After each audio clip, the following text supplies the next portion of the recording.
welcome to the Writer's Block. I'm your host, John Ronan, and as you know now, because we are in our 32nd year, I interview writers about their craft, what they're working on, what they've accomplished, what they're planning for the future. I get poets when I can, and if I can't get a poet, I get a novelist, a short story writer, a journalist, and on occasion, we have turned to other brands of artists. I have had on a couple of musicians, a couple of actors, a couple of sculptors over the year. So if you have an idea for an artist of any stripe who might be good for the Writer's Block, you watch for our address at the end of the program. We'd be glad to get your suggestions. I also want to remind you that the Writer's Block and all the other original programming that comes out of 1623 Studios is the result of cable access television. It's a wonderful community service, a valuable service to all of Cape Ann, and because we're on YouTube, the world.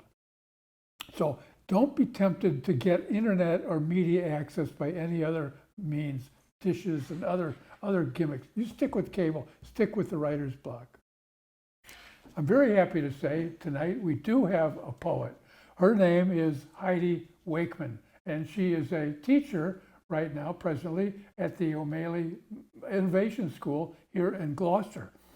She didn't always live in Gloucester, however. She was born in Orchard Park, New York, and moved with a couple of breaks to Gloucester in 1973, and has been there ever since with a couple of breaks. One of them was a move to Rockport.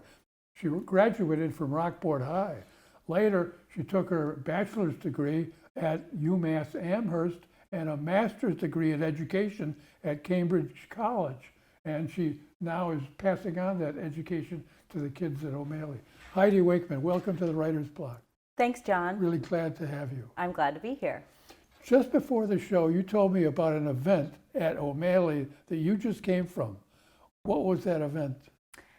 Well, we just started our inaugural poetry club, and it's part of our after-school program, a grant-funded program to extend learning and activities for kids, and I thought I wanted to bring poetry to the community there. So we had a small showing, a loyal group, I hope, who will be writing and reading and sharing poetry with their own community at the school and hopefully in the greater community of Gloucester and Cape Ann. Good for them, good for you. Yeah. How often do they meet, or will they meet? Once a week on Thursdays. We'll be meeting right after school, and it's a really great group of kids. And I'm excited to see what we create together and also how we can bring our own love of poetry into the classrooms and out of the school. I know from other teachers that poetry is pretty healthy over there. I think it is, and I would say it can always grow. We're in the growing business at the schools. Yeah. So however much there is, I don't want to keep it just in the ELA classrooms, English Language Arts. I teach it in my Spanish classes, and I know some science teachers are innovative with how they use it as a way of showing what kids know by writing a poem about cells or math or that kind of thing. There's a definition of poetry, James Dickey's, that I use occasionally. He was asked, what is poetry? He said, it's just the best damn thing that ever was in the whole universe. I love it. And I agree. How long have you been at O'Malley, and what do you teach there? So I've been teaching Spanish at O'Malley for 7 years, and I've been enjoying it, working hard at my craft, planting seeds of awareness of the world and cultures, language, and I teach 6th, 7th, and 8th grade. Before teaching at O'Malley, I taught at Rockport Middle School. 6th, 7th, and 8th grade. Mm-hmm. Rambunctious years. Yeah, it's a challenging time to be alive for any of us, but I think for young adolescents, there's so much happening in the world today in a regular time, but during these times we live in, I think it's extra hard, and they do a lot of changing and growing between 6th and 8th grade. So I substitute taught for a while, 7th grade, not here, in high school. I told them after a year of that, I would only teach high school. Yeah, it's not for everyone. We're a special breed, middle school teachers. I admire you. I Thank admire you. teachers. Yeah, it's an important job. Can you tell me something about what the kids write about and how they get turned on to poetry? Because it's not something that you hear talked about in contemporary media where there's so much noise and harshness. Well, I would say that popular music, rap, hip hop, is a really powerful avenue for poetry and creative writing. And while it may not be traditional, it is certainly lyrical, poetic, beautiful, powerful, can bring about social change. And so I try to be expansive about poetry and how kids are, maybe they don't consider that poetry, but I have an expansive definition of poetry. Well, song is certainly Yeah, poetry. yeah. And rap's always couplets, mostly couplets. Yeah, absolutely. And I would also say that Amanda Gorman did a lot for young poets with her inaugural poem this past January. She was vibrant and beautiful and a young, strong, proud Black woman who was delivering hope in the form of a poem. And it was accessible and inspirational. I agree. My students saw themselves in her, and we need more of that. Had they seen it? Yes. When I said, has anybody heard of Amanda Gorman? All hands went up. Oh, great. So I would say those are two main avenues. And then there's, of course, the poetry unit in grade 7 ELA. But I do always encourage during April's National Poetry Month, we have poems read over the loudspeaker. We have we did a community poem last year where kids contributed small pieces with the same prompt, when this is over, and different students imagined a world when this is over. And then I stitched the poems together to make one community poem. And this was an idea I got from the poet in residence for NPR. And I just loved the collaborative nature, and some things went together and some things weren't. You spoke partly about that at the Poetry Without Paper contest. Yes. At the Zoom festival last summer. Yeah. And I would love to do it again. I think that we are teaching not just the content of Spanish or English or algebra, but we're teaching kids how to work together, how to revise, how to listen to other voices. Revise is a tough lesson. It's a very tough lesson. So that was one thing that it was, again, first time I'd done it. So learn what works, what doesn't. And then in my Spanish class, I introduced the first day of Spanish with a poem in English and in Spanish, so that kids could be exposed to a very simple poem, but within the both two languages. So even if they're a beginning Spanish speaker, reader, they can see, oh yeah, poetry crosses boundaries or barriers and borders, and that people in other countries use poetry, that it's not just something we do in school, that it can share ideas. Much more part of the culture. Much more, and it's a different way of learning Spanish through poetry instead of... You know the writer, the poet Espaillat, am I pronouncing her name correctly? Yeah. She's in Newburyport. She's very, very... Oh, I don't know her personally. She's been on the show. Oh, wonderful. And she does books of poetry in dual language, Spanish and English. Wonderful. She's a wonderful poet. Yeah, thanks. There's so many wonderful poets. And yeah. I do have one in particular I like, Francis Alarcón, who wrote a book about monarch butterflies and earth, wind, fire, air, so the 4 elements. And a lot of my favorite poets are inspired by nature and seasons and the world around them. And I think that's really powerful for young people to remember that instead of being so insular and like this and self-centered or around their phone or what they look like, what's happening to them, that to learn about nature or to be in touch with nature can help you feel like you're part of something greater. Yes. That's a really powerful lesson to learn, and nature can be one of our teachers. Yes, absolutely, absolutely. And that's a good segue for me, because I want to talk in the show, I want to spend a good amount of time on your own work. And I'm going to refer here to an article, see if I can show this. It won't show up very well. It appeared in the Gloucester Daily Times way back in August by Taylor Ann Bradford, called Dogtown Boulder. And I'll hold that up to see if Becky can get a shot of that. There's a picture of Babson's carving Courage there. And it's about you and nature and walking in the woods. Can you tell me something, tell me everything about your poetry, that story, Yeah. and how that evolved? Sure. Well, so the picture is really apropos. Courage is one of my preferred values, and I really believe in being brave and afraid at the same time. And when I was 18, I traveled to Jamaica with my boyfriend and took a semester off from UMass. And during one of our times, we were there for 2 months, and halfway through, a man came into the tent we were staying in, and he raped me at gunpoint. And my then boyfriend left to get help, and I was okay. I was not beaten, and I was left in the tent, and I didn't really know. I kind of went into reaction mode of sort of logical, and I didn't cry, and I just was safe, and I was really glad that he left.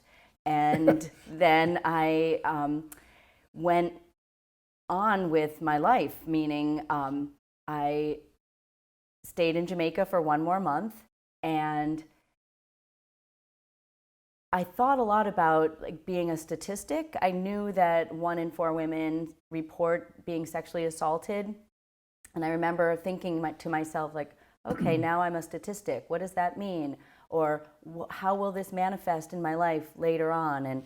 And one of the ways it did manifest was that, while I didn't talk about it, I was very closed about sharing this very painful experience with people who loved me, because it hurts to hear about something so painful. And I didn't want to make other people upset, so I kept that inside.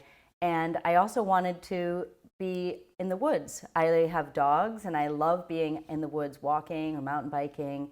And so I felt this tension of wanting to be alone and safe, and also being afraid and being sad that this experience that happened to me when I was a young woman impacted my freedom and my ability to do what I wanted. So through poetry, I had this idea in 2012, so almost 10 years ago, of using the 24 Boulder sayings and words as inspiration and or a set of poems. So instead of just being like, okay, I'm going to write about that, I need some guidance. So I needed the structure of these 24 sayings. So I wrote a few, put it away. I wrote a few. This is in 2012. Yeah, started in 2012.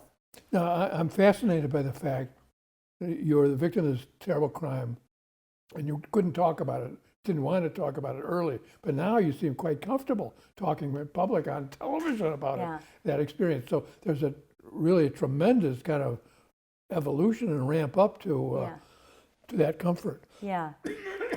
Well, I will say that I'm 52, and I want people to know who I am, that I have many different personas, as we all do. I'm a public school teacher, I'm a mother, I'm a wife, I'm a community activist, I serve on a couple of committees here in Gloucester. And sometimes when we talk about rape and sexual assault, it's abstract, or it's this idea and nobody likes it, or it happened to this person, or sadly, we blame the victim and we make women responsible for that. And I don't want my story to go unheard, and I want the beautiful art and evolution from not being able to talk about it without crying, or not being able to talk about it without, fear, to healing, and also maybe being a beacon of light for somebody else who knows a sexual assault survivor or who's been through that, or maybe somebody that thinks it only happens to people who are a certain way, or that it was somebody else's fault, when I want to be clear that it's never somebody's fault when they are sexually that old assaulted. defense of blaming the victim was R. Kelly's major defense. Back this summer, he was convicted of everything, but kind of stupid retro idea on part of his lawyers, they tried to blame the victims, and it, thank God, doesn't go down quite as easily as it used to, although it's not over. Right, and I will say the Me Too movement is part of that, and I'm adding my voice to that cacophony of that. That's not the right word. That the roar of women that say this happened to me, and that while I don't want to normalize sexual assault, what I want to normalize is that people you know in the community may have suffered something that doesn't come through, and there's all kinds of ways of responding to that, and there isn't one right way or another right way. But I do believe that when we talk about it, it can help our own healing. And when people hear how other people deal with it, it might be a path, if you will, out of darkness and despair. I think that's the first therapist always tell you, the first step is talk about it, talk about it. And now people are, a good example and a model for people, for other women, talking about it and making it acceptable to talk about. And so maybe, poems, maybe now's a good time to read a poem, if you wish. I absolutely do. I want you to read as many poems as we have time for. I was particularly kind of interested in the poem that appeared in the Gloucester Times, because many of our viewers probably saw that. But you have the floor. I have all of them. I have a couple that I think are particularly satisfying.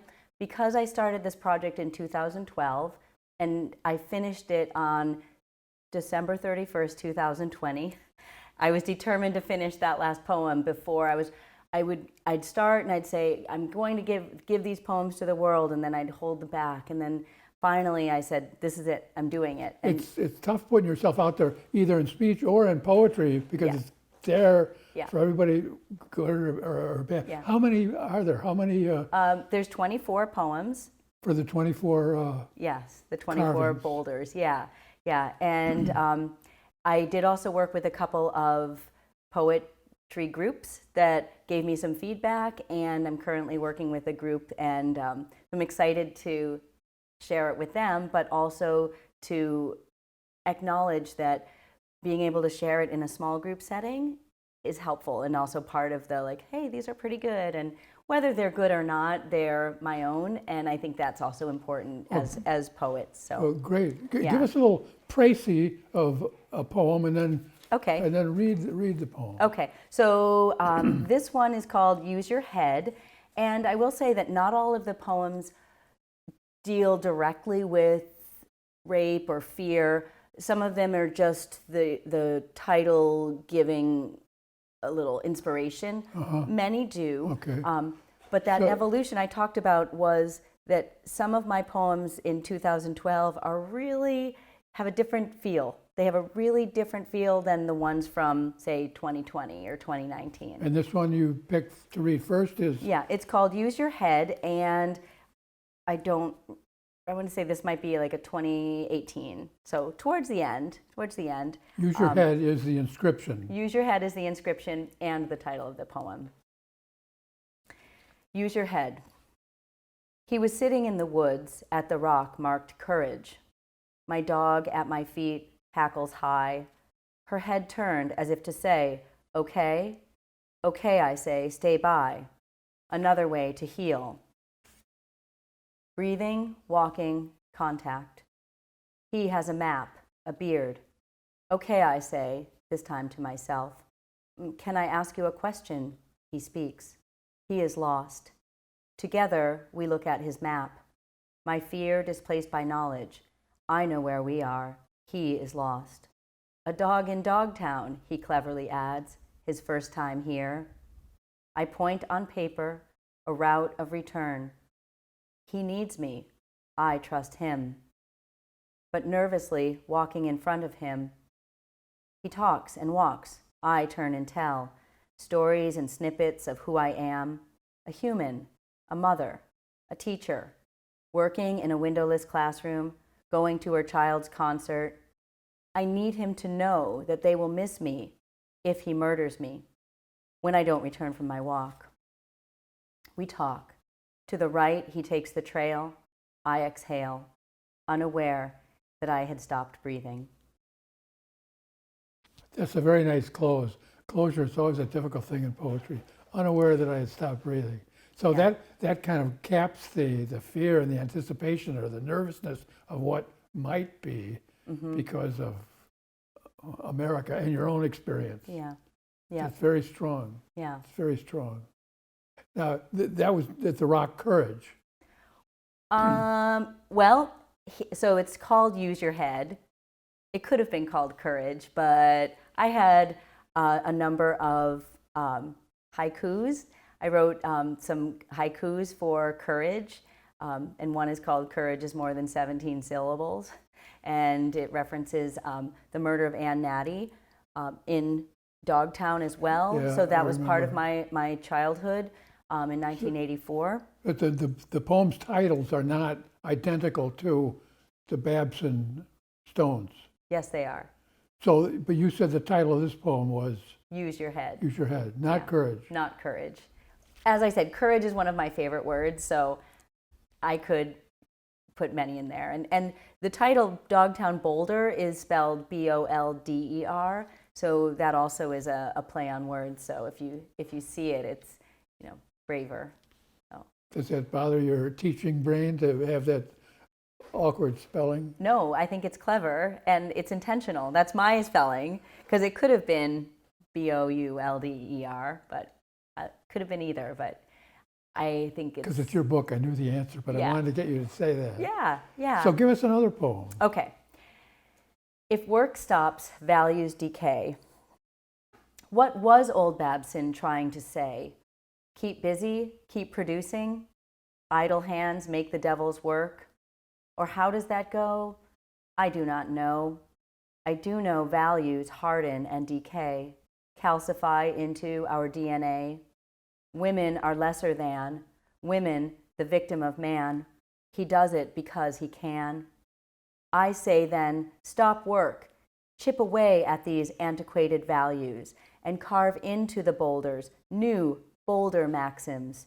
Persist, resist, respect, dignity, give freely, love one another, share what you have, listen to women. Let our trail leave new words and new ways for women and men. Amen. Women and men, amen. Nice close again. I like that. you. Women and men, amen. Thank you. Are these collected or going to be collected in a chapbook? I have not done that yet, but this was the first step in consolidating them. And as a whole collection, they're really quite complete. And so not yet, but that's the goal. And There are a lot of chapbook contests nationally. yeah. So I'm proud, and they're personal and also accessible to. That's important. I think there's a lot of poetry that is just so obscure people think it must be important. Yeah. It must be profound. And it's not. It's just Yeah. language problems, Yeah. We have only about 3.5 minutes. I want to make sure we get a couple more poems. Well, so this is a poem that I shared today, and it's actually written during COVID last year, called The Students Who Teach Me. And would that be okay if I went back to my teacher role Oh, and read that? absolutely, absolutely. Okay, I love this one. The Students Who Teach Me. Each morning, tired, hooded, adolescent, heads down, maybe frown, they cross over into the promised land of the homeroom, a home base. They see my face in theirs, and in desks and chairs, slump or slouch. This isn't a couch, I remind them, to sit up, to look up and say, good morning, and thank you, and fine, how are you today? What a privilege to partake in the education of young minds, young hearts, at this time of disconnect and disbelief and disinformation, misinformation. Miss Wakeman, they call me, and I return the respect. Their eyes meet mine. For a time, a moment we align. They show me their world on tiny screens, what it means to be 13 or 14, to be seen. I say goodbye and have a good day. They head on their way, out but not down. Seedlings I have not planted, but tend to day after day after day. Very nice, very nice. I love the double E's there. The repetition's very good. I like alliteration and consonants. The old oral poetry tradition. I use a lot of that myself. That's very good. And while you were reading that, I was thinking about these kids. If you're 13, the COVID experience is practically a fifth or a sixth of your entire life. Yeah. And much of your early crib life isn't part of it, your active memory anyway. Yeah. So it's maybe a quarter of your active intelligent life, and that's sad. Yeah.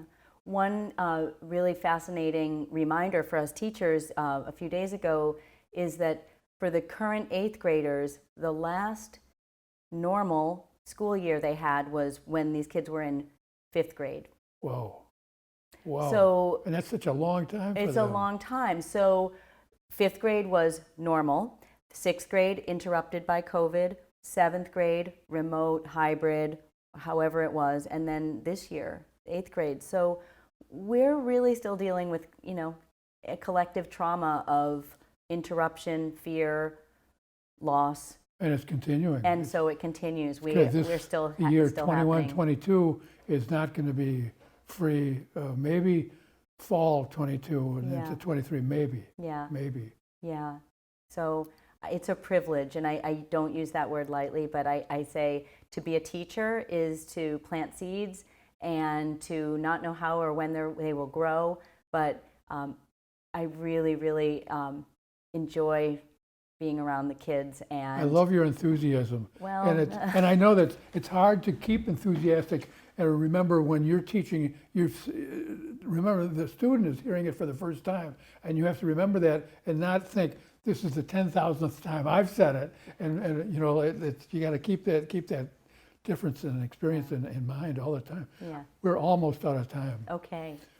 Heidi Wakeman, I want to thank you for sharing your poetry and experience, your personal experience, your teaching experience. It's been a wonderful show. Thank you. Well, thank you so much, John. It's been my pleasure and privilege to spend some time talking about poetry and nature and healing with you. Thanks very much. Thank you.